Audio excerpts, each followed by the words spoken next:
अगर आपने भी यही स्टोरी सुनी है कि इतना पैसा इतने सालों के लिए इन्वेस्ट कर दो, इतने सालों बाद आपके पास गारंटेड इतना हो जाएगा, तो गलत हो आप, ऐसा नहीं होता।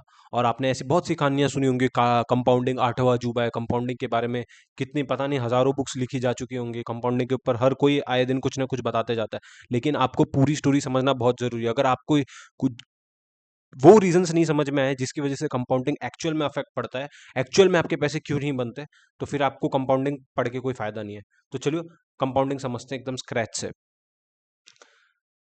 मैं लेके चलता हूँ आपको अपने स्क्रीन पे, है ना। मैं आपसे सबसे पहले शुरुआत करता हूँ दो क्वेश्चन के। मान लो एक आप हो, यहाँ पे आप हो, और ये आपका बेस्टी है। आप ना 20 ईयर्स की उम्र से इन्वेस्टिंग शुरू कर दिए, और जो आपका बेस्टी है ये 22 ईयर्स की एज से इन्वेस्टिंग चालू कर दिया। तो आफ्टर 30 साल के बाद, जब आप दोनों 30 ईयर्स के हो जाओगे, तो किसके पास ज़्यादा पैसा होगा।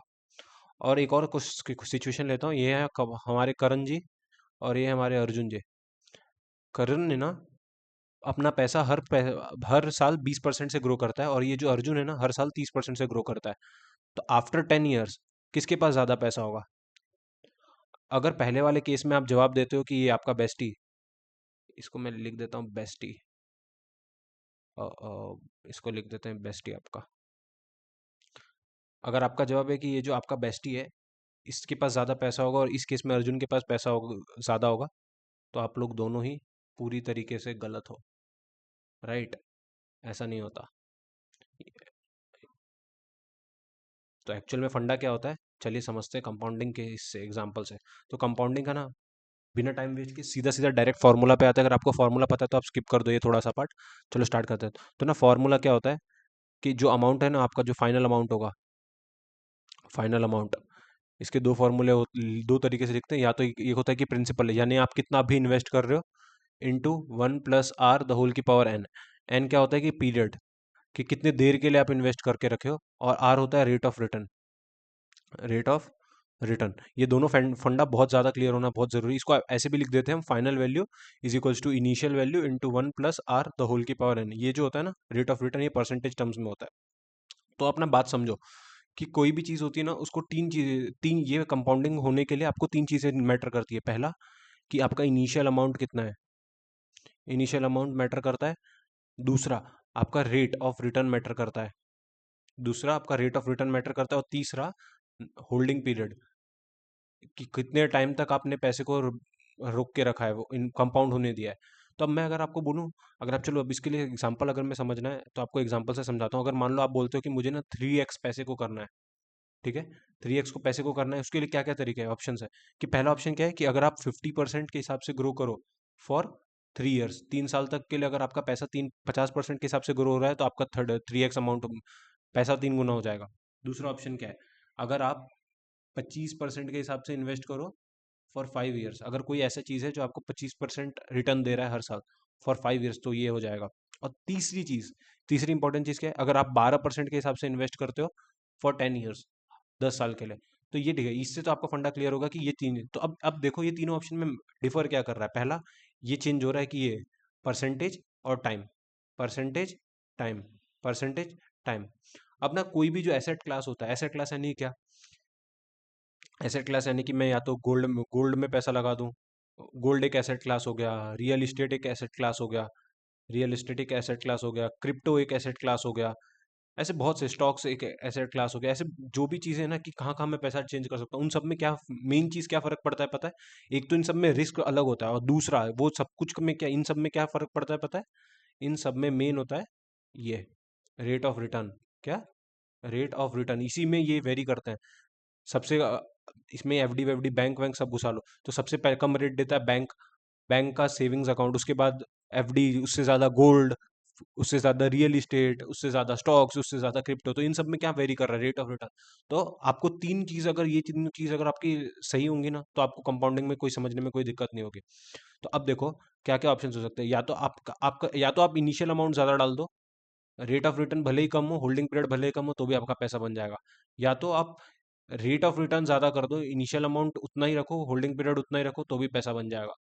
या तो आप ये दोनों को ही ऐसे रखो, होल्डिंग पीरियड बढ़ा दो, तो भी आपका पैसा बन जाएगा। और ऐसी इसी तरह बहुत सारे फैक्टर्स हो सकते हैं कि इन दोनों को बढ़ा दिया, इसको नॉर्मल रखा, फिर इन दोनों को बढ़ा दिया, इसको पहले वाले को नॉर्मल रखा, फिर इन दोनों को, इसी तरह आप करते करते जा सकते हो, इसको बढ़ा दिया, इसको रखा, इसको रखा। तो फंडा क्या है कि वो जो ऊपर के मैंने दो सवाल आपसे पूछे उनके जवाब गलत क्यों है? गलत इसलिए है क्योंकि हमने ये नहीं पूछा कि कितना परसेंट इन्वेस्ट कर रहे हैं, कितने सालों के लिए इन्वेस्ट कर रहे हैं और इनिशियल अमाउंट कितना है। इनिशियल अमाउंट, ये तीनों चीज़ बहुत ज़्यादा मैटर करती है। तो है ना, अब आपके हाथ में अगर सबसे ज़्यादा कंट्रोल किसी चीज़ का है तो वो है इनिशियल अमाउंट का। कि अगर आप बहुत छोटा-छोटा, अगर आप 500-500 रुपए डाल के इन्वेस्ट करना स्टार्ट कर रहे हो और वहीं कोई बंदा है, वो स्टार्टिंग 5 लाख, 5 करोड़, 50 लाख, 50,000 इनसे कर रहा है, तो बहुत ज़्यादा फ़र्क पड़ जाएगा, आप वो कंपाउंडिंग में बीट नहीं कर पाओगे। तो ये जो जो फंडा होता है ना, ये जो formula principal into 1 plus R the whole की पावर एन, ये जो है ये तो वेरी करता है। ये तो एसेट टू एसेट वेरी करेगा, आप गारंटीड नहीं बोल सकते कि कितना रिटर्न जनरेट होगा। इसीलिए मैं कह रहा था कि जो कंपाउंडिंग है वो स्कैम है। कंपाउंडिंग स्कैम क्यों है? अगर आप ये पूरी फंडा नहीं समझते हो कि स्टॉक मार्केट में ना कभी भी रिटर्न ऐसे नहीं बनता है। कोई भी ग्राफ होता है स्टॉक मार्केट में, वो ऐसे नहीं जाता है ग्राफ, ऊपर ऊपर नहीं जाता है। ये कैसे, ये ग्राफ बेसिकली कैसे चलता है? ये ग्राफ हमेशा ऐसे जाता है, ये ऊपर जाएगा, नीचे जाएगा, ऊपर जाएगा, नीचे जाएगा, ऊपर जाएगा, नीचे जाएगा, ऊपर जाएगा, नीचे जाएगा। ये इस तरह जाके होता है। मान लो आपने यहाँ पे इन्वेस्ट किया और आपने यहीं पे निकाल लिया, तो कितना खराब टाइम है। और मान लो ये पर्सन ए है, ये यहाँ यहाँ पे इन्वेस्ट कर रहा है पर्सन ए, और मान लो कोई पर्सन बी है, उसने यहाँ पे इन्वेस्ट किया और यहाँ पे निकाल लिया। देख रहे हो कितना फर्क पड़ रहा है? क्योंकि ये स्टॉक मार्केट हर साल कंसिस्टेंटली रिटर्न नहीं जनरेट करता, वो भी फिक्स रिटर्न नहीं जनरेट करता। इसलिए हम ये डायरेक्टली ऐसे पैसे पे नहीं पहुंच पाते।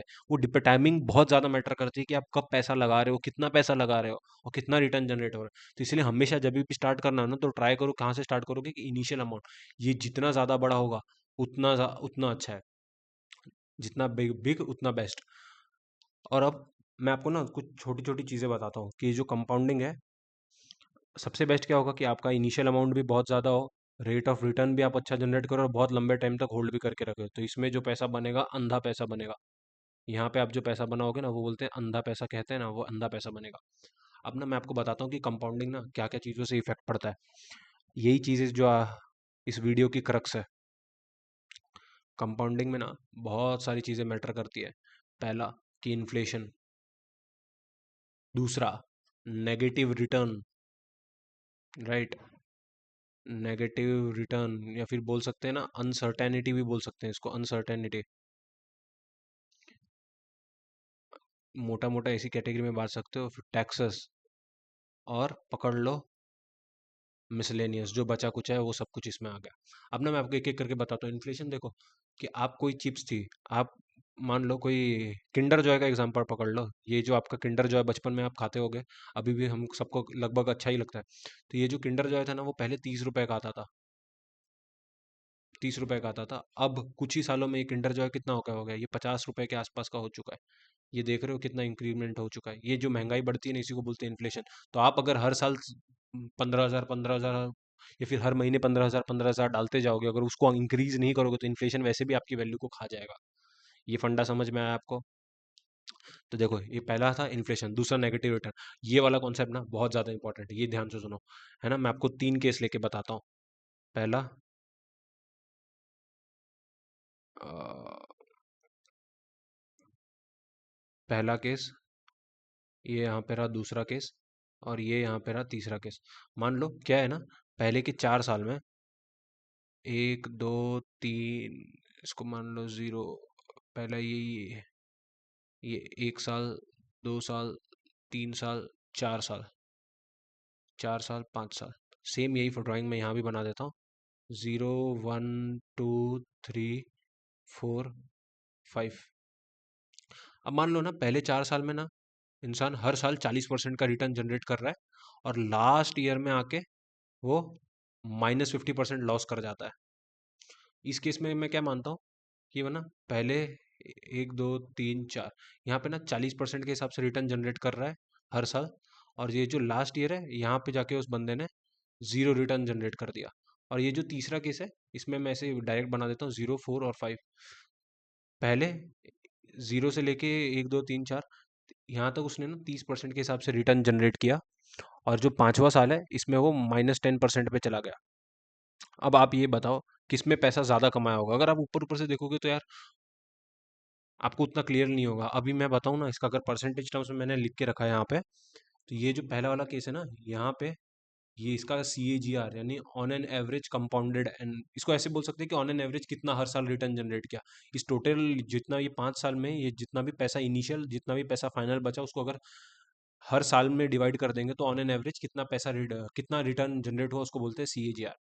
तो CAGR बेसिकली क्या होगा इस केस में, 14% के आसपास बनेगा। ये जो दूसरा केस है, इसमें पता है कितना CAGR बनेगा? इसमें बनेगा 31% के आसपास। और ये जो केस है इसमें 20% के आसपास बन रहा है। अब देखो क्या हुआ, ये मोस्टली क्या होता है इन्वेस्टर्स में, ये जो फर्स्ट केस है ना, ये जो फर्स्ट केस है, इस फर्स्ट केस में जनरली क्या हुआ होगा कि बंदा स्टॉक मार्केट में घुसा होगा, किस कौन से टाइम पे, बुल मार्केट, जब मार्केट में बुल चल रहा होगा, तो वो हर साल पैसे लगाए जा रहा है, पैसे बढ़े जा रहा है, लगाए जा रहा है, बढ़े जा रहा है, तो उसका क्या, चौथे साल तक उसका इंसान का घमंड बहुत हो गया होगा, और जब स्टॉक बबल ब्लास्ट हुआ होगा तो धड़ाम करके सीधा नीचे आ गया होगा।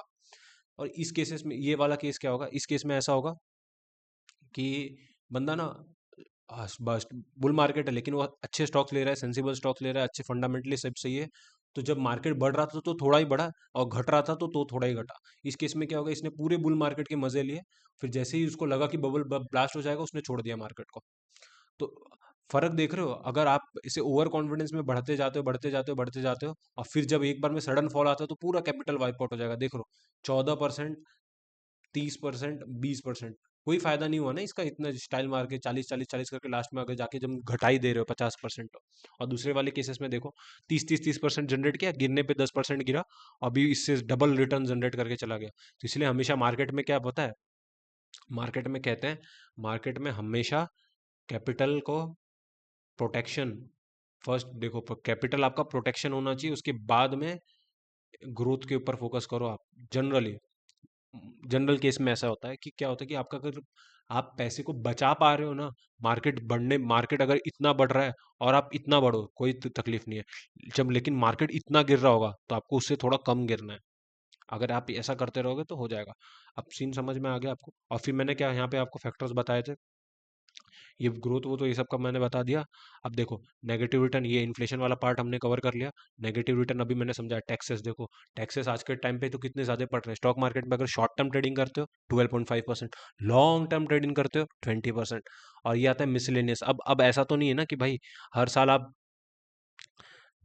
अब ऐसा तो नहीं है कि आप हर साल लगातार ईयर जीरो, ये ईयर जीरो से लेकर के पूरा 30 साल तक, 20 साल तक, जो भी आपका एस्टिमेट कह रहा है, 30 साल तक पूरा आप हर साल डालते रहोगे, आपको कभी जरूरत नहीं पड़ेगी। हो सकता है आपको कभी बीच में जरूरत पड़ गई, आप लोन ले लिया आपने, राइट, लोन ले लिया आपने, क्रेडिट कार्ड वगैरह ले लिया आपने, घर ले लिया आपने जाके कुछ घूमने चले गए, राइट, घूमने निकल गए।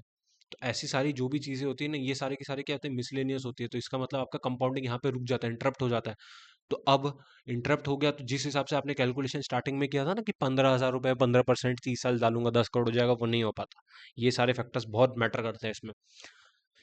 तो आई होप आपको कंपाउंडिंग की एकदम बहुत अच्छे से अंडरस्टैंडिंग क्लियर हो गई होगी, क्लियर अंडरस्टैंडिंग मिल गई होगी, सॉरी, राइट।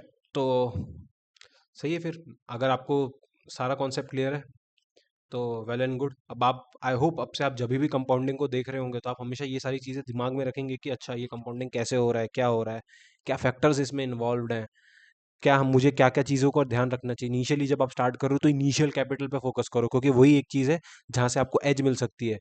फिर उसके बाद में रेट ऑफ रिटर्न अच्छे क्वालिटी स्टॉक्स, बहुत ज़्यादा हाई क्वालिटी स्टॉक्स के पीछे नहीं भागना है हमें, क्योंकि सॉरी, बहुत ज़्यादा रिटर्न जनरेटिंग स्टॉक्स पे नहीं जाना है, क्योंकि हो सकता है कि वो पीक मोड पे अपनी अच्छा परफॉर्मेंस कर रहे हो, जब बढ़ते हैं बहुत ज़्यादा तेज़ी से बढ़ रहे हैं तो गिरेंगे भी, तो बहुत ज़्यादा तेज़ी से गिरेंगे। हमें बीच में थोड़ा खेलना है, अच्छे क्वालिटी स्टॉक्स अच्छा रिटर्न जनरेट करे, अच्छे टाइम के लिए हम होल्ड कर सके, उससे हमारा पैसा अच्छा खासा बन जाएगा। तो डायरेक्टली अंधा बस पैसे डाल दूंगा बन जाएगा, ऐसा मत सोचो। ये सारी चीज़ें आपको, इन्फ्लेशन, टैक्स, नेगेटिव रिटर्न क्या होता है, ये सारा फंडा आपको एकदम क्लियर होना चाहिए। ओके, होप सो आपको कुछ वैल्यू मिला होगा। तो चलिए, मिलते हैं फिर अगले वीडियो में। बाय।